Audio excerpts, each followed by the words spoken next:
سڵاوتان لێ بێبینەرانی عەزیز و خۆشەویستی تەلەڤیزیۆنی کۆمەڵا بە یارمەتی هاوڕێیانی هاوکارم لەگەڵتانم بۆ پێشکەشکردنی هەواڵەکانی ڕۆژی دووشەممە. سەرەتا سەردێڕی چەند هەواڵ. تاڵانی دارستانەکانی شارستانی مەلەکشای ئیلام، گیانلەدەستانی کۆڵبەرێک لە گەردەنەی ژاڵانە، بەردەوامی هێرشی تورکیا و بەکرێگیراوەکانی بۆ سەر ڕۆژاوا، کلومپی مۆزەیەک لە تاران بەهۆی بێحیجابی و شەرمەزارکردنی سەرکوتی ڕۆژنامەوانان لەلایەن یەکێتی نوێنەتەوەیی ڕۆژنامەوانانەوە.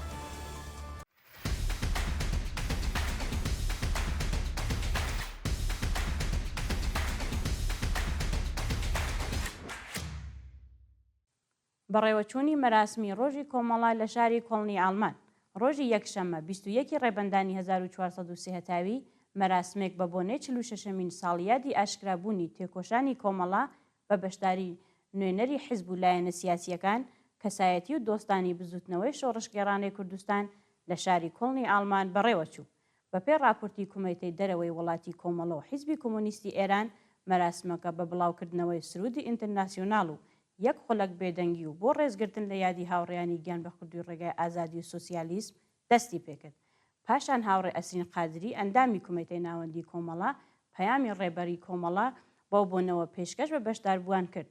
لە بەردەوامی مەراسمەکەدا نوێنەری ڕێکخراوەکانی ژنانی کۆمەڵا، حیزبی مارکسیست لێنینیستی ئاڵمان، ڕێکخراوەی دادخوازی شۆڕشی ژن ژیان ئازادی پەیامێکیان ئاراستەی بەشداربووانی مەراسمەکە کرد. پاشان نێو حیزب و ڕێکخراوە سیاسی و مەدەنیەکان کە ئەم ڕۆژەیان لە خەڵکی ستەم لێکرا و کادر و ئەندامانی حیزب پیرۆز کردبوو خوێندرایەوە.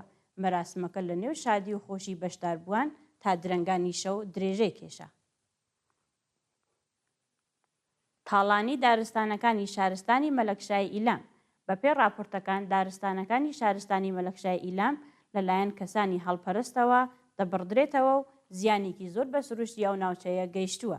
لە کاتێکدا کە خەیرانی سروشتی لە هەموو ئێران و کوردستاندا بەربڵاو بووتەوە، دارستانە بڕوەکانی شارستانی مەلەکشای ئۆستانی ئیلام لەلایەن شرکەتە چینیەکان و هەروەها کەسانی دیکەی بەرژەوەندی خواست بۆ بەدەستهێنانی داهاتێکی زۆرتر دەبڕدرێتەوە.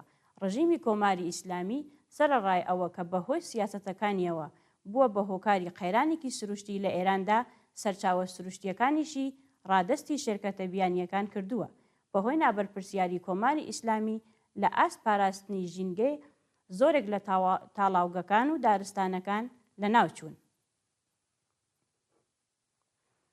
گیانلەدەستانی کۆڵبەرێک لە گەردەنەی ژاڵانە. شەوی یەکشەممە 21 ڕێبەندانی 1430 هەتاوی کۆڵبەرێک خەڵکی ئاوایی دەرەکی سەر بە شارستانی سۆڵاوە بەهۆی ڕۆنووی بەفرەوە گیانی لەدەستە.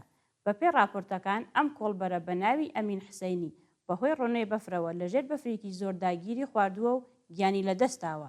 تەرمی ئەو گیان بەخ کردووە بە هەڵمەتی کۆڵبەرانی دیکە دۆزراوەتەوە و ڕادستی بنەماڵەکەی کراوە. جێگای ئاماژەیە کە بە بۆنەی بەرزبوونەوەی ڕێژەی هەژاری لە کوردستان خەڵک بۆ دابینکردنی ژیانیان ناچار بە هەڵبژاردننی پێشەی کۆڵبەرین، کە بۆ هۆیەوە ساڵانە ژمارەیەکی زۆر لە هاوڵاتیان بە تەقەی هێزەکانی کۆماری ئیسلامی تەقینەوەی پاشماوەکانی شەڕی ئێران و عێراق و ڕوودانی کارەساتێک وەکو ڕۆنووی بەفر یان سەرما گیانیان لەدەست ئەدەن یان کەم ئەدام ئەبن.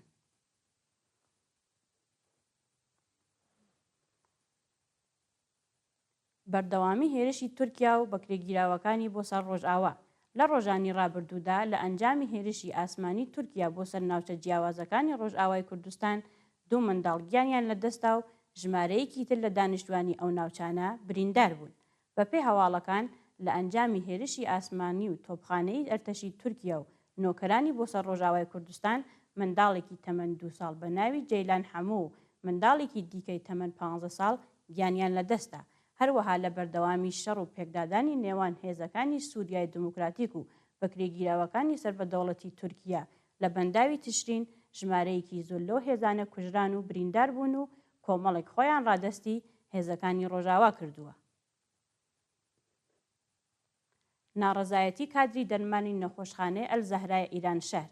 ڕۆژی شەممە 20 ڕێبەندانی 1430 هەتاوی کۆمەڵێک لە کادری دەرمانی نەخۆشخانەی ئەلزەهرای ئیران شەهر لە سیستان و بەلوچستان دەست بە بێڕێزی بەرپرسانی نەخۆشخانەکە و بە دینەهاتنی داخوازیەکانیان ناڕەزایەتیان دەربڕی. بەپێی راپۆرتەکان ناڕازیان خوازیاری پێدانی مافە دواخراوەکانیان چوونە سەرەوەی ئاستی حەقدەست و مەزایە، پێدانی ئیزافەکاری و کارانە، چوونە سەرەوەی تعرفەی پەرستاری، دابینکردنی ئەمنیەتی پیشەیی، گۆڕانی گرێبەست و کەمکردنەوەی ساعەتی کار بوون. سەرەڕای داخوازی کادری دەرمانی ئەو نەخۆشخانەیە هێشتا بەرپرسان وەڵام دەرەوەی داخوازیەکانیان نین و بێڕێزیان پێدەکەن.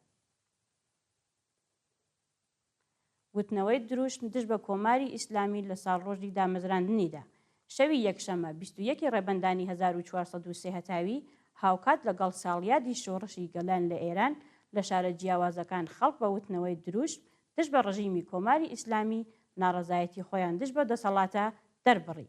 بەپێی ئەو ویدۆیانە بەدەستمان گەیشتووە لە شارەکانی تاران، کەرەج، شیراز و هەروەها لە بەرامبەری بەندیخانەی ئێڤین خەڵک لە شەقامەکان و لە پەنجەرەی ماڵەکانیانەوە بە وتنەوەی دروشمگەلێکی وەک مردن بۆ کۆماری ئیسلامی، مردن بۆ دیکتاتور و مردن بۆ خامنەی دژ بە ڕژیمی گەندەڵی کۆماری ئیسلامی تووڕەیی خۆیان دەربڕی و خوازیاری ڕوخانی ئەو ڕژیمە دیکتاتۆرە بوون.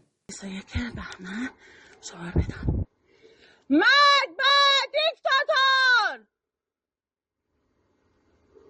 مرگ بر خامنه‌ای قاتل! خامنه‌ای ضحاک میکشیمت زیر مرگ بر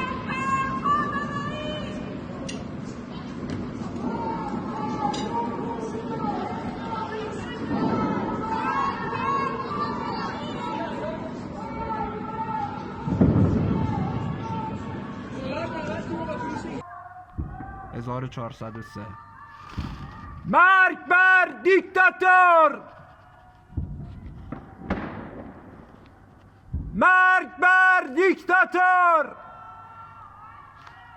مرگ بر دیکتاتور! پلۆمپی موزەیەک لە تاران بەهۆی بێحیجابی ڕۆژی شەممە 20 ڕێبەندانی 1403 هەتاوی موزەخانەی کەلوپەلی یاری منداڵان لە تاران بەهۆی بێحیجابیەوە لەلایەن هێزەکانی کۆماری ئیسلامیەوە پلۆم کرا. بەپێی راپۆرتەکان ساڵانە بە بیانووی ڕەچاونەکردنی حیجابی ئیجباری لەلایەن دوکانداران، بازاڕیان و کڕیارەکانەوە ژمارەیەکی زۆری شوێنی کار و پیشەیی خەڵک لەلایەن ڕژیمەوە پلۆم کراون. کۆماری ئیسلامی سەرەڕای خراپی دۆخی مەعیشەتی و ئابووری خەڵک بایەخ بە ژیانی خەڵک نادات و بە تەنیا لە هەوڵی سەپاندنی حاکمیەتی خۆی لە ڕێگەی حیجابی ئیجباریەوە بەسەر خەڵکدایە. سەپاندنی حکمی زیندان بەسەر ئیمان سەمیمی ڕۆژی هەینی 19 ڕێبەندانی 1403 هەتاوی ئیمان سەمیمی چالاکی مەدەنی خەڵکی شارستانی ئابادە سەر بە ئوستانی فارس لەلایەن دادگای پێداچوونەوەی شارستانی ئابادەوە حکومەکەی بۆ 4 ساڵ و 7 مانگ کەم کرایەوە. بەپێی راپۆرتەکان ئیمام سەمیمی چالاکی مەدەنی و لە دەست بەسەرکراوانی شۆڕشی ژینە بە تۆمەتی تەبلیغ دژ بە ڕژیم، بێڕێزی بە پیرۆزیەکانی ئیسلام و بێڕێزی بە ڕێبەری کۆماری ئیسلامی حکمی 8 ساڵ زیندانی بەسەردا سەپێنرا بوو کە بە تەنیا 5 ساڵی بە بۆنێ بڵاوکردنەوەی پۆستێک لە تۆڕە کۆمەڵایەتیەکاندا بووە. ناوبراو پاشتر لە دادگای پێداچوونەوە حکومەکەی بۆ 4 ساڵ و 7 مانگ کەم کرایەوە و بۆ تێپەڕبوونی ماوەی بەندکرانەکەی ڕۆژی شەمە ڕەوانەی بەندیخانە کرا. لە سێدارەدانی 4 بەندکراو لە گورگان، ساری و کرماشان بەیانی یەکشەمە 21 ڕێبەندان 4 بەندکراو لە بەندیخانەکانی کرماشان، ساری و گورگان بە تۆمەتی پەیوەندیدار بە مادەی هۆشبەر و کوشتنی بانقەست لە سێدارە دران. بەپێی راپۆرتی ڕێکخراوەکانی مافی مرۆڤ بەندکرایەک بە ناوی ئەفشین ئەمیری تەمەن 23 ساڵ 6 ساڵ لەمەوبەر بە تۆمەتی پەیوەندیدار بە مادەی هۆشبەر دەست بەسەر کرابوو لە بەندیخانەی دیزڵابادی کرماشان لە سێدارە درا. هەروەها بەندکراوێکی ژن بە ناوی مەحتاب قازی زادە تەمەن 47 ساڵ و خێزاندار بە تۆمەتی کوشتنی بانقەست لە زیندانی ساری ئیعدام کرا. هاوکات دوو بەندکراوی دیکە بە ناوەکانی عەبدولحەمید کوهکەن تەمەن 26 ساڵ و شارومەندی ئەفغانستان، گوڵ محەممەد گورگیج شارومەندی بەلوچ بە تۆمەتی پەیوەندیدار بە مادە هۆشبەرەکان لە زیندانەکانی گورگان لە سێدارە دران. بەپێی ئامارەکان لە سەرەتای مانگی ڕێبەندانەوە تا ئێستا لانیکەم 37 بەندکراوە لە بەندیخانەکانی کۆماری ئیسلامی لە سێدارە دراون کە بە ڕێژەیەکی بەرچاو ژمارە لە سێدارە دراوان بەرز بۆتەوە. شەرمەزارکردنی سەرکوتی ڕۆژنامەوانان لەلایەن یەکێتی نوێنەتەوەی ڕۆژنامەوانان ڕۆژی یەکشەمە 21 ڕێبەندانی 1430 هەتاوی یەکیەتی نوێنەتەوەی ڕۆژنامەوانان سەرکوتی ڕۆژنامەوانان و هەروەها گوشار بۆ سەر ژیلابەنی ببورن. گوشار بۆ سەر ژیلابەنی یاقوب، پژمان موسەوی، ئومید فەراغەت، مەریەم شەکرانی و عالیە متەلبزادە ڕۆژنامەوانانی ئێرانی بەتوندی شەرمەزار کرد. ئانتۆنی بلانگر سکرتێری گشتی یەکیەتی نوێنەتەوەی ڕۆژنامەوانان سەرەڕای شەرمەزارکردنی کردەوەکانی کۆماری ئیسلامی دژ بە ڕاگەیاندنی ئازاد خوازیاری پابەندبوونی کۆماری ئیسلامی بە بەڵێنەکانی لە ئاست ئازادی بەیان و ئازادی ڕاگەیاندن بوو. هەروەها ناوبراو لە بەردەوامی وتەکانیدا خوازیاری ڕوونکردنەوەی تۆمەتەکانی ئەو ڕۆژنامەوانە دەست بەسەر کراوانە و گەڕانەوەی کەلوپەلەکانیان کە دەستی بەسەریانە گرتووە بوو. دوایین هەواڵمان سەبارەتە بە خۆپیشاندانی هەزاران کەس لە مادرید دژ بە خراپی دۆخی ژیانیان. ڕۆژی یەکشەمە 21 ڕێبەندانی 1430 هەتاوی هەزاران کەس لە دانیشتووی شاری مادرید پایتەختی ئیسپانیا دژ بە خراپی دۆخی ژیانیان و لە سەرەوەبوونی نرخی کرێخان و خۆپیشاندانیان کرد.